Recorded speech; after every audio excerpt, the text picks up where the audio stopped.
Hello, welcome. This is Margot P. of the Book versus Movie podcast, which I co-host with my good friend Margot D. Yes, we're both named Margot. If you've ever seen our logo, that's why you'll see there's the United States and the two coasts. I'm on the West Coast, she's on the East Coast.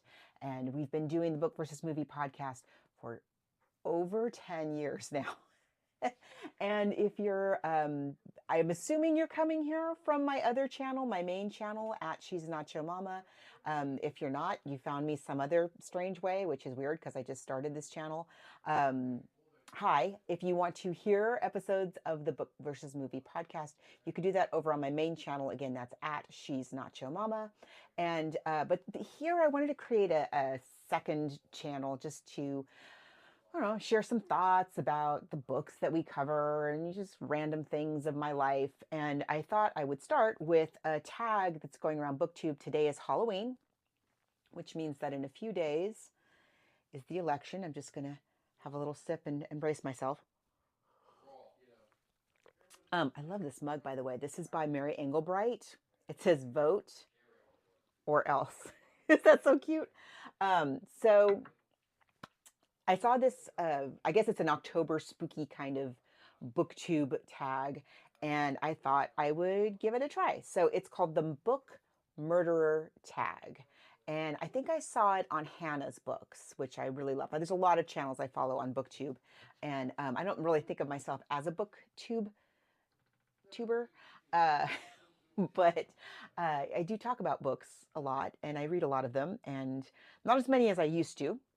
I used to have a job that was about books. I ran a like sort of literacy program here in San Diego, so I read even more than I do now. But let's talk about the Book Murderer tag. It's got 1, 2, 3, 4, 5 questions. First question is thoughts on spine breaking. And if you don't know what that is, that's when you have a book. This is just a notebook, but if I was having trouble opening this book to read it, I would bend it all the way back like this. It's called breaking the spine. It makes it easier to hold the book open. This particular notebook doesn't need that. It kind of comes designed to lie open, but once in a while you have a book that, if it's a paperback that I think I'm not going to want to keep around for very long, I might break the spine, but usually I don't. Number 2, bookmark or dog ear, like folding down the page. I love bookmarks. I use them all the time. But then also I use whatever is lying around. Could be even like a sock out of the clean laundry pile, whatever I need to hold my place in my book, I will consider using. But I adore bookmarks. I just love them. And the thing is, I am always loath to remove them from the book I'm reading. And so I have books all in my bookcases that are filled with bookmarks. So it means I also have to keep buying them, which I enjoy. So bookmark. Page tearing or ripping. Never, ever, ever, ever do I do that.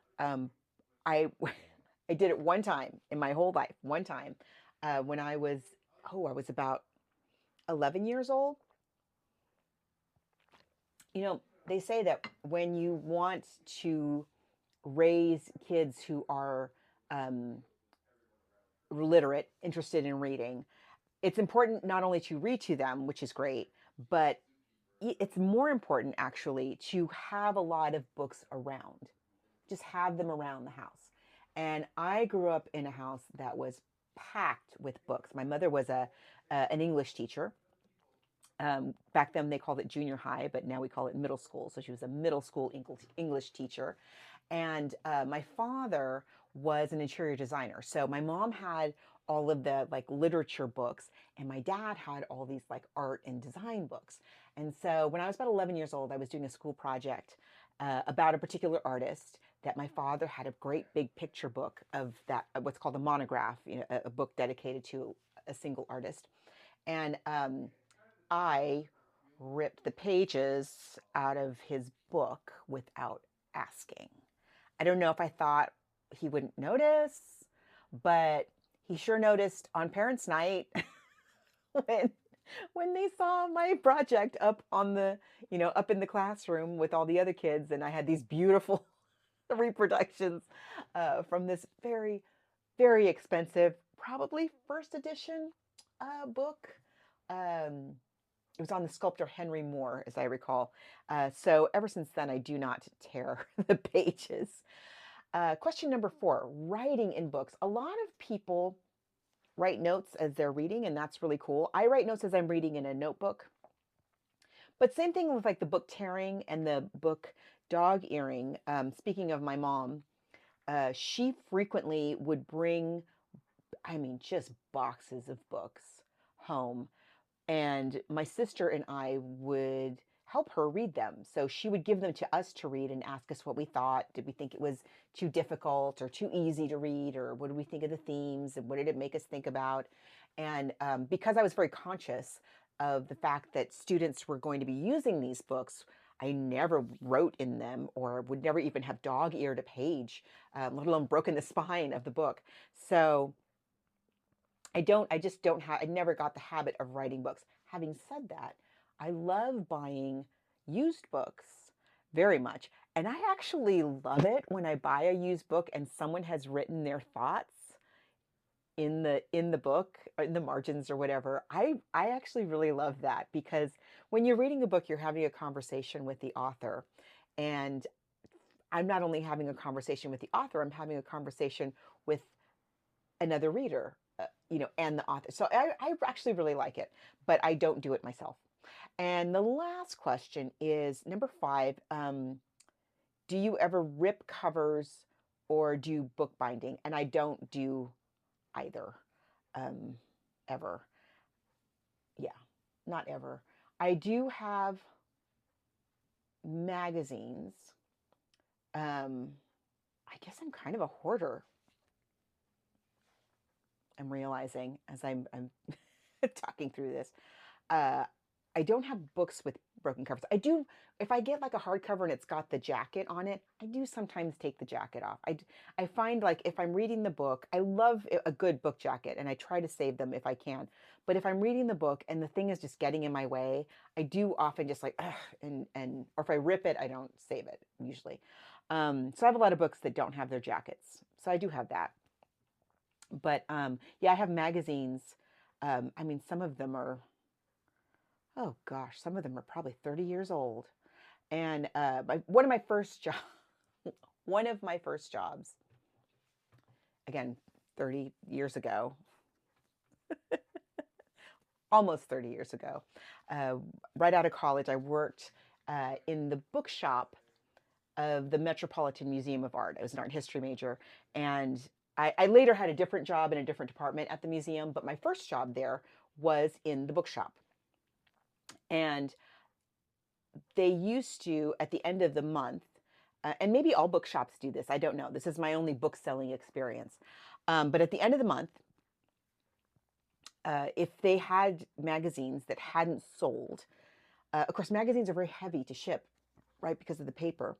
And so but they would have to tell the seller, I mean, the publisher, how many copies they'd sold and not sold. And so the way that they would do that is they would rip the front cover off of the magazine and send however many front covers that didn't sell.